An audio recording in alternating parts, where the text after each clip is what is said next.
Olá, olá Brasil! Tudo bem? Tô barbudo hoje, hein? Vou fazer a barba daqui a pouco pra ESPN fazer o League. Vencedores e perdedores da pré-temporada. Ainda falta um jogo da pré-temporada nessa segunda, que é Jets e Falcons, mas estou gravando antes para o André, nosso editor, poder editar e o vídeo ir na terça-feira, como será na temporada regular, tá? Então a pré-temporada para esse vídeo também. O Monday Night Football fica fora do vencedores e perdedores, porque deve ter uma análise extra para os membros do Monday Night Football, tanto o de hoje como acontecerá na temporada regular da NFL. Para mais conteúdo, não deixe de dar like e se inscrever nesse canal, é de graça. Batemos 80 mil inscritos, se inscreve aí, não custa nada. Vem com a gente. Vamos lá, então?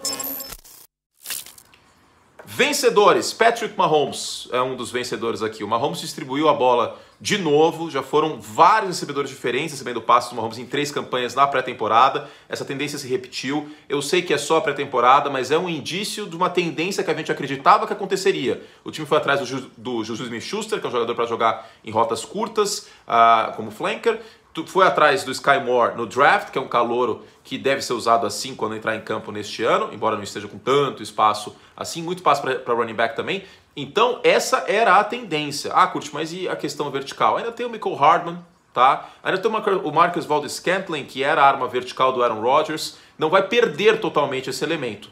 De qualquer forma, pode ser um futebol americano bastante inteligente e eficiente por Kansas City, como a gente esperava. Se você clicou nesse vídeo só para ver isso porque é a capa do vídeo, calma, siga conosco. Vamos para os mais vencedores aqui da pré-temporada. Isaiah Likely, tight end, escolha desse último draft pelo Baltimore Ravens. Essa classe dos Ravens pode ter um impacto parecido com aquela classe dos Saints de Alvin Kamara, de Marshon Lattimore, etc. Tá? Teve o Tyler Linderbaum e o Kyle Hamilton no topo, mas tem o Isaiah Likely e os Ravens usam muito pacotes com 2 tight ends. Lamar Jackson está treinando bem com a Isaiah Likely e o Mark Andrews, pode ser fantástico para esse ataque e suplementar uma carência na posição de wide receiver. A ver, o Likely teve 8 alvos, 8 recepções, disparado o cara com mais alvos nesse último jogo do domingo e 100 jardas, ainda mais um touchdown. Eu tinha uma esperança boa, mas essa esperança está passando do ponto positivamente. O Jordan Love foi um vencedor e esse é um vídeo bom para contextualizar as coisas. Ele foi um vencedor mesmo que eu acho que não tenha sido aquela Brastemp esse jogo dele. O que aconteceu? Matt LaFleur espremeu essa laranja tática até não dar mais. Os Packers correram com a bola pra caramba, correram bem contra a defesa reserva dos Saints, contra vários reservas, e colocou o Jordan Love em movimento e em play action. Com isso, usa o braço forte do Jordan Love para criar jogadas um pouco mais plásticas, né? No final das contas, não foi um grande jogo dele. Ele errou alguns alvos, né, que foi muito à esquerda ou muito à direita, umas bolas no chão, por exemplo, também que não foram boas. Não teve uma porcentagem tão alta de passe completo, mas conseguiu um touchdown, conseguiu jogadas plásticas que viralizaram em rede social e a impressão muito negativa do jogo contra São Francisco ficou um pouco melhor em relação ao jogo contra New Orleans. Então o Jordan Love sai como vencedor, mesmo que eu acho que não vá muito além disso, tá? Segue com problemas no trabalho de pé, segue com muita inconsistência. Trabalhou basicamente em primeira leitura aqui, era a primeira leitura, passa a bola, seja rápido. Muito mérito do Matt LaFleur aqui.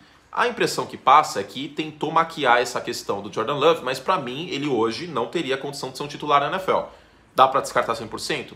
Não dá para descartar 100%, mas eu não vejo muita melhora possível ainda. Vale lembrar que o Jordan Love foi uma escolha de primeira rodada há 3 anos. Esse é o 3º ano dele. 3 anos para um quarterback é o suficiente para a gente ter alguma amostragem. Ah, mas foi só um jogo. Sim, mas o cara tá treinando faz 3 anos. O cara tá no mesmo sistema faz 3 anos. A gente já viu ele em temporada regular, já viu ele agora e alguns problemas seguem persistindo.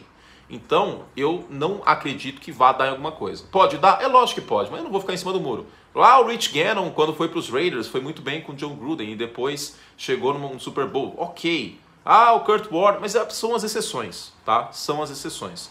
O Jordan Love, para mim, não seria um quarterback titular hoje. Eu não acho que vai ser um dia. Para mim, a coisa, esse barco já zarpou. Entendo quem pensa o contrário, mas eu acho que hoje esse barco já zarpou. O Daniel Jones foi um vencedor também. Ele teve uma interceptação que não foi tanto culpa dele. Eu queria ter visto o ângulo atrás da endzone, que não tem a câmera All-22 na pré-temporada, infelizmente. Me pareceu que o passe foi mais longe que deveria do recebedor, aí veio um drop, o recebedor espalmou e o Daxton Hill fez uma linda interceptação. Mas o Daniel Jones foi muito bem na precisão, começou com um dink and dunk, com passes curtos, depois foi soltando um pouco mais, mas principalmente ele é um vencedor porque o Tyrod Taylor não fez tanta coisa o suficiente para dar um calor realmente grande no Daniel Jones na pré-temporada. O Tyrod Taylor chegou a treinar com os titulares algumas repetições, mas não se criou realmente uma necessidade de tirar o Daniel Jones agora. Repito, para mim o Daniel Jones dura até a semana 6, porque o calendário depois da semana 6 é muito amistoso para Nova York. Tem Jacksonville, tem Houston, então até semana 6 eu acho que dura. Mas de qualquer forma ele sai como vencedor aí na pré-temporada, porque não houve uma separação. O Justin Fields é um vencedor também, né? Porque o Luke Getsy está fazendo o óbvio, colocando o Justin Fields em movimento, colocando o Justin Fields para fora do pocket, usando rollouts. Ele teve mais de 70% de passes completos em rollouts no ano passado, teve 2 touchdowns jogadas assim, ou seja, uma produção considerável do todo da produção que ele teve. E o Matt Nagy se recusava a colocar ele fora do pocket em movimento, eu não sei o porquê. Né? Basicamente, a impressão que passava é que o Matt Nagy fazia tudo o contrário do que tinha que ser feito para o Justin Fields ter sucesso na NFL. É realmente inacreditável o que aconteceu no passado em Chicago. Agora o Luke Getsy, que veio do Green Bay Packers, parece que está tomando as rédeas da situação. O ataque de Chicago, seja com o Peterman, seja com o Simmons, seja com o Fields, durante o jogo inteiro, ele parecia um ataque que tinha sentido de existir. As rotas se combinavam, não era uma coisa assim maluca que parecia que estavam jogando no quintal de Chicago, da dona Virginia McCaskey, e que se dane o que vai acontecer. As rotas se combinavam, as jogadas, uma concatenava a outra, o jogo terrestre foi bem utilizado, então me parece um Chicago Bears mais inteligente. Significa que os Bears vão ter campanha positiva? Acho muito difícil. Chicago deve estar no top 10 do draft, no mínimo. Mas, pelo menos, está sendo dada ajuda tática ao Justin Fields, coisa que não teve na temporada passada. Então ele sai como vencedor também. Voltando ao jogo dos Packers, Romeo Doubs teve uns drops aqui a colar, muito por conta de concentração, né, falta de concentração da hora que a bola estava chegando, mas ele sai como um dos grandes vencedores dessa pré-temporada. Romeo Doubs teve um impacto nos 2 jogos, tá? Recebedor dos Packers, calor, escolha de 4ª rodada. E em meio a esse grupo de recebedores de Green Bay, pode ser que ele ganhe espaço. Contra quem ele está competindo?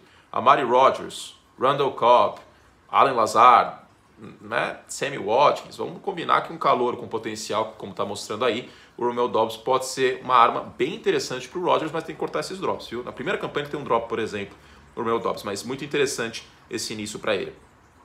David Oneni, okay. Quem?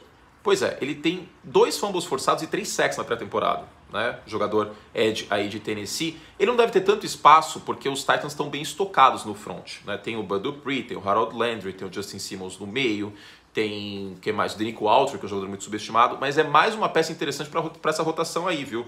Esse cara tá indo muito bem, jogador segundo-anista da Universidade de Houston, muito bem mesmo, lidera, inclusive, em fumbles forçados, é o segundo em sacks na pré-temporada. Se queria colocar um defensor, é mais complicado porque temos muitas reservas jogando, mas eu quis destacar. E por fim o Kenny Pickett, que fluiu bem o jogo com ele, né?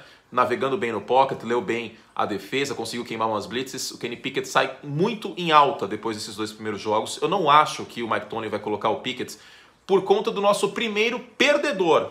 Por isso que o Pickett não deve ser titular. O Kenny Pickett teve muito problema de fumbles na sua carreira no college. E a linha ofensiva de Pittsburgh não é boa. A linha ofensiva de Pittsburgh foi uma das piores do ano passado, ainda está criando sintonia e atrapalhou bastante o Trubisky nesse jogo de pré-temporada contra o Jacksonville Jaguars. Então, é a primeira perdedora aqui, a linha ofensiva do Pittsburgh Steelers. E por tabela, o Kenny Pickett um pouco, porque eu acho que o Mike Tomlin vai segurar até essa linha ofensiva mostrar um trabalho de uma química melhor e uma proteção melhor ao quarterback. A mobilidade do Trubisky vai ser muito importante nesse aspecto. Linha ofensiva dos Steelers, a primeira perdedora aqui.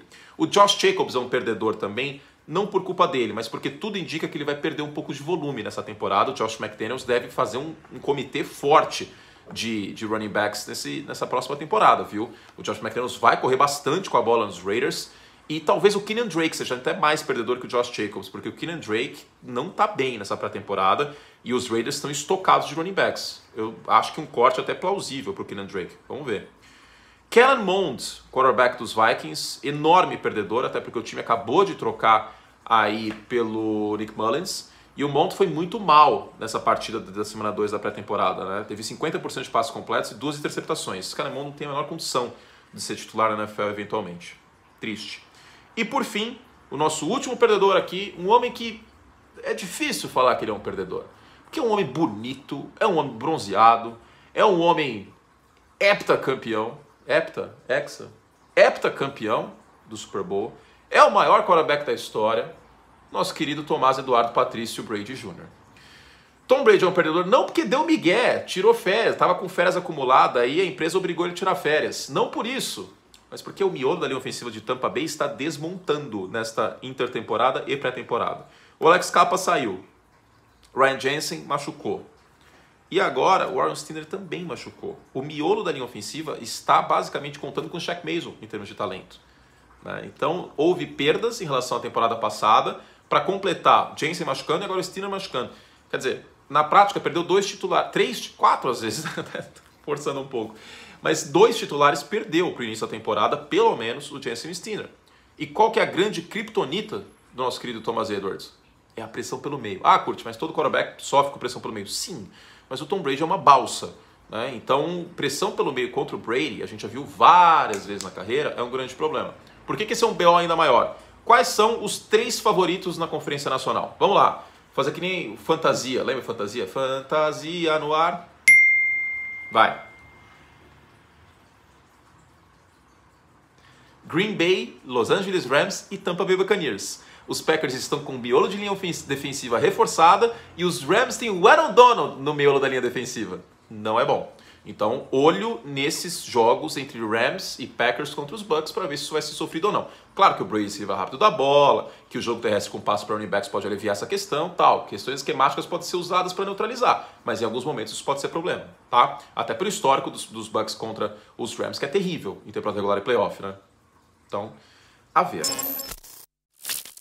Esses são os vencedores e perdedores. Semana que vem a gente volta com os vencedores e perdedores da pré-temporada como um todo. Esse vídeo já está pronto para lembrar que o Russell Wilson foi para os Broncos, Tyreek Hill ganhando din-din em Miami e tudo mais. Para mais conteúdo, assine o Curti Plus, venham com a gente, tem um monte de coisa legal. Muito obrigado a quem está assinando, tem muita coisa legal. Já estou separando alguns vídeos bem interessantes para a gente fazer aí essa semana. O conteúdo segue, conteúdo de beisebol também. Vai ser maravilhosa essa temporada. E não esqueça de se inscrever no canal, tá? Vamos juntos. Vamos bater 100 mil até o Super Bowl? Será que consegue? Não sei, mas vamos tentar. Beijo, meus lindos. Boa semana para todos vocês e até a próxima. Tchau.